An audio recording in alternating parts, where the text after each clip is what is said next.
How you doing today, brother? Good, myself. All right. Good. This is Master Christian. I'm here at the Southwest Veterinarian Clinic. I'm here with my friend Trevor Pendleton. Have Android here. We're talking dogs today. We've been doing lessons. We do lessons at 1:30 every Saturday for people so they can learn some problem solving, so they can be able to solve their issues without spending a lot of money, unless they need to spend a lot of money. But we're here to help. Trevor has some questions for me today that we wanted to deal with about the dog, so there you go. I need to know obedience. Obedience. How to get the dog to listen to me, to do what I say, off one command, not 20, not saying sit, sit, sit, sit, sit. Not doing that. That's how they work? Well, what you want a willingness to obey. So you want to use what you got to get what you want. You heard that on Players Club, right? Use what you got to get what you want. And when I say that, I mean you want to use your energy. You want to use the funness of who you are. You want to use the positive things that's going on to get the dog to work for you. Once the dog is working for you, you need to praise it with that high energy. If the dog's not working for you, then you need to make some other steps like correction because you disagree with what the dog is doing. But first and foremost, you need the dog's attention. Right, Android?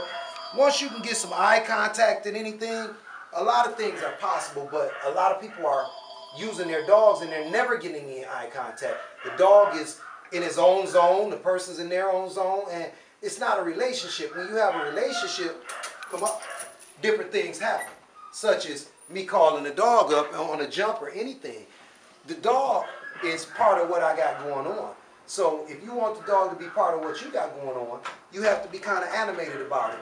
But you can't be silly and you can't be a fool because then the dog's not going to listen to you. Okay. First things first, you get the dog's attention.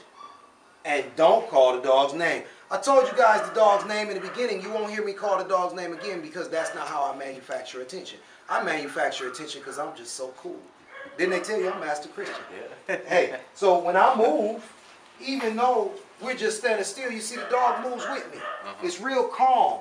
It's ballet that we want to do here. We want the dog to understand what's going on and be a part of it. That's that willingness to obey. If the dog is smelling the floor and I don't want the dog to smell the floor, I help the dog with that.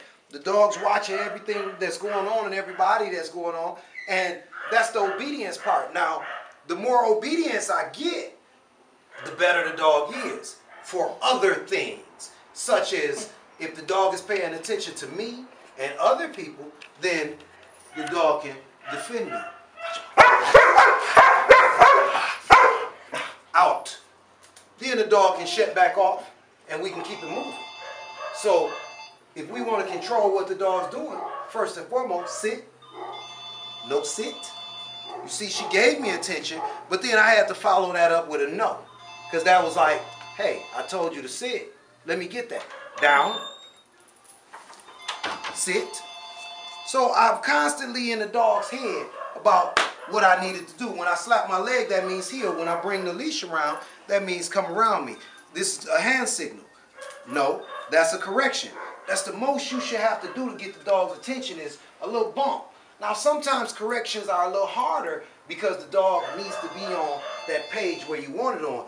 But then we have leash commands where the dog follows the direction of the leash. When I pull up, the dog comes up. When I drop the leash down, the dog goes down. When I slap on my leg, that's another signal to come around me and get back where I need you to get. No heel. Good girl. Sit. Notice how she looks at me in the eye, but not only looks at me in the eye, she's looking you in the eye, she's looking everybody else in the eye, because she's in on the game with the human beings. Everybody's dog's not in on the game. We need to bring the dog into the game. So we need to make them aware that we're human beings and we're top of the food chain on what's going on. Just feeding them does not give you that. It doesn't give you the relationship for obedience. It needs to be structured. It needs to be some scheduling. It needs to be you being a certain way, not the dog.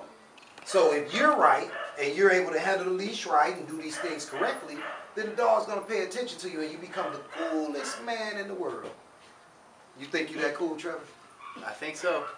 The coolest man in the world? Coolest man. I'm already cool. How you gonna be? You could be the man next to the man that's with the coolest man in the world or something. But hey, my the dogs nephew let says you I'm know, the man. coolest. The dogs let you know. Well, let me ask you this then. Go ahead. How important is that leash and that collar? This is a training collar. It's called a slip collar. They used to call it a choke chain. We don't use it for choking. We use it for control. This is a leather lead, 5 foot long, thumb through the loop. This is how we hold it. And you asked me the importance of this. If I was a carpenter and I had no hammer and nails, could I build your house? Nope. If I was a chef and I had no dishes or knives, could I cook your food? Nope. With dogs, it's important to be able to be connected at certain times so you can teach them, so it's a learning experience, not only for the dog, but for you. The only way to teach the dog the right things you want them to do is physically, through the leash. So the leash is 100% of getting this attention. If you get it without the leash, then the animal is deciding to pay attention to you, and that's not what you want. You want the animal paying attention to you because y'all are doing something, not because it's a decision that they made in their mind, because you won't be able to reproduce that decision. You want something that works for you every day. Not one day the dog was cool and then the other days it's not cool. Just as we're having this conversation, Trevor, you see me moving around, my dog's not moving with me now. Before, when I was moving around, the dog was moving with me. Me and this dog have a relationship that I don't even have to say words or show it the leash or do these things.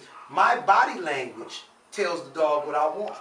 By just backing up and still speaking to you, the dog knows that I didn't want her to come. If I did, I would have let her know, and she would have came.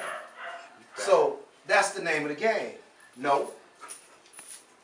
So she went over there, and I helped her get back next to me. No. Sit. So, how often No sit. do you put the leash on? The leash is useful all day, every day. So how often don't you put the leash on is the question. The leash should not be on in a cage. The leash should not be on if you're having your love session. You don't have to have the leash on, but you want the leash on for structure. So when the leash is not on, you're allowing the dog to do whatever the dog wants to do.